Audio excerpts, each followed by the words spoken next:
So you think you know us? We hit campus to find out what you know about stretching your pockets. Hi, my name is Oyena Dyasi. I'm a SAICA trainee who's super excited to register as a CSA in the next few months. I'm also a digital content creator. Let's find out what you had to say. Take it away. Guys, do you know about SAICA?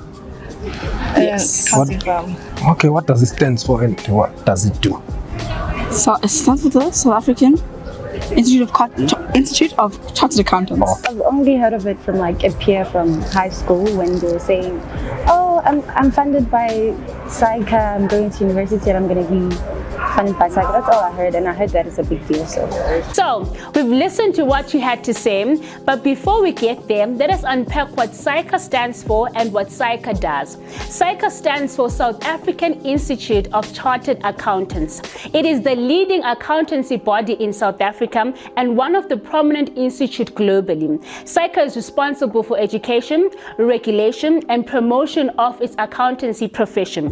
SAICA sets the accounting qualification standards as well as provide continuous professional development for its members. What do you think is the main problem in which young South Africans face in paying for their needs on a daily basis?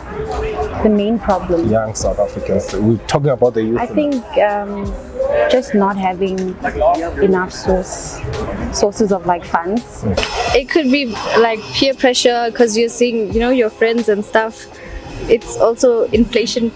Prices are hectic. Oh, affording food and stuff. I feel like also the supplying from your parents. Okay. Like if you're relying heavily on your parents and your parents cannot provide the lifestyle you want to live. It's a bit of a... What are some of the common financial challenges faced by young South Africans? There are quite a number of challenges that are faced by young South Africans. However, I will share with you guys only 3. The first one is living beyond your means. And I've noted that this is a result of the dream that is sold to us during high school years, university years, that once you land your first job, you'll be able to afford everything that you want, from your fancy car, fancy apartment, going on vacation. And I've noted that that is not true, because when we start working, we don't have much experience and therefore we cannot afford this lavish life. The second challenge is that we lack financial literacy. I've also realized that this is because it is not taught in depth in high school, varsity, and the first time we learn to manage our monies is our first salary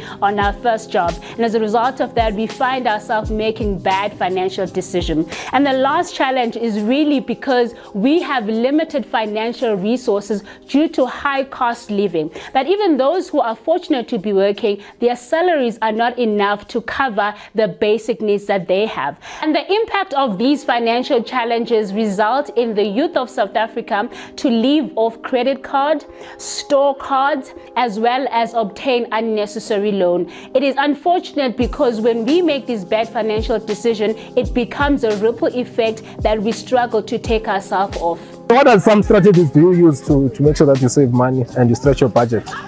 If you do save money though, you save money. Yeah. We have budgets and we have plans and we try and stick to it. So what I do is I take out money and I put it in cash and I save it in my room. Because like when I go out, places don't normally use cash. So that means if I don't have money in my card, I can't spend because the cash is at home. That's what I use. Here are some tips on how you can start saving money. 1, create a budget. Know where your money is coming from and know where your money is going. It does not help to create a budget if you do not stick to it. So the key thing here is discipline. Stick to your budget. And the second one is set financial goals. Set short-term goals and set long-term goals. You don't have to make everything an emergency. If you did not plan for it, it is not part of your budget, then you are not buying it. You have to save your money. Some of the short-term goals include buying your new phone or actually buying a new sneaker. And some of the long-term goals that you can plan is going on a vacation or depositing money for a new car once you're done with university or when you can afford it.